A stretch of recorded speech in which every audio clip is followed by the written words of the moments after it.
This video is brought to you by Gateway Subaru. Higher standards. One thing I have found out about duck hunting is that it always seems to be some sort of adventure. And out here hunting the last day of duck season in November in Crisfield, Maryland, certainly lived up to those expectations. We were hoping in the midst of all that excitement that somewhere along the way, we would see a few ducks flying by.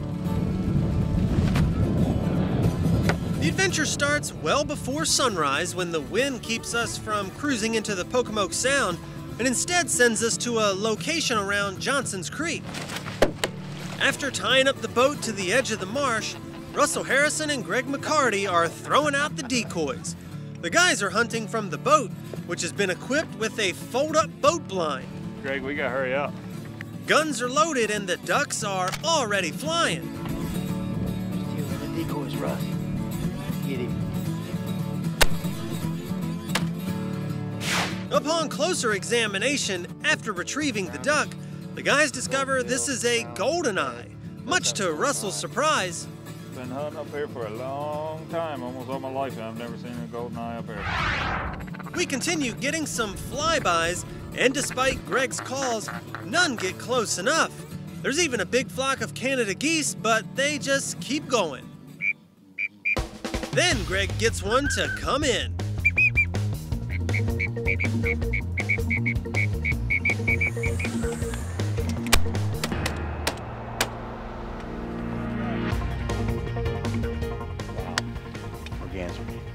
A hooded merganser, it turns out, and a beautiful one at that. The past week and a half has been awesome. Ton of ducks out here. That cold snap up north is bringing them all down.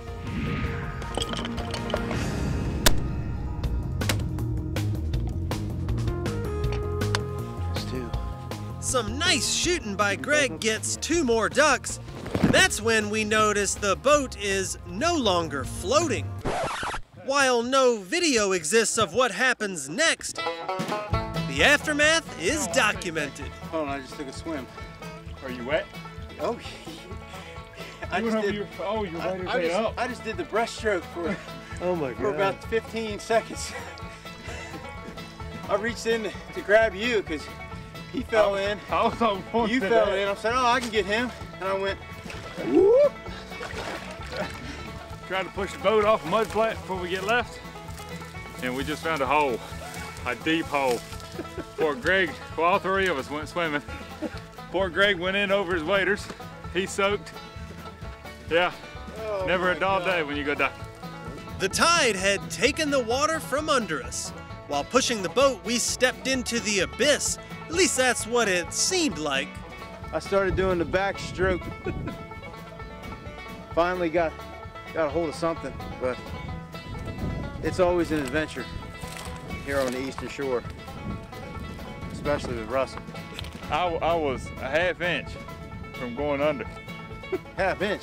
Right here? Yeah. Oh, that's wet. Then you rolled over and on top of me, and I went all the way under. Oh my God. I was trying to shove you back up on the mud flat. I know it wasn't working. It was not working. I'm pretty sure this one don't. There's my wife. Okay, please be safe. We may or may not be safe, but everyone's alive. And now back in the boat, staring at the stranded decoys. After seeing some ducks in the distance, one finally comes close enough for Greg to get a shot. He's down. Let's get up out of here before we end up stuck. More than what we are. With more and more mudflats becoming visible, that sounds like a good idea. The guys get packed up and we round up the decoys we can reach with the boat. And since Greg is already wet, he volunteers to get the ones in the mud. Obviously, no one objects. Duck hunting is all about the adventure, especially here on the Eastern Shore. We thought we were good first thing in the morning, like Greg said. Then next thing you know, we gotta hurry up, make a move, get out of there before we're sitting sideways. And all of us went for a swim.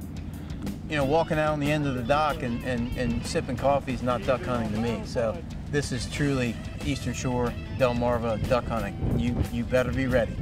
As this adventure in duck hunting comes to a close, we find out it's not about getting your limit of ducks. Duck hunting is about getting there and back in one piece, even if you're soaking wet. Get outdoors, Delmarva.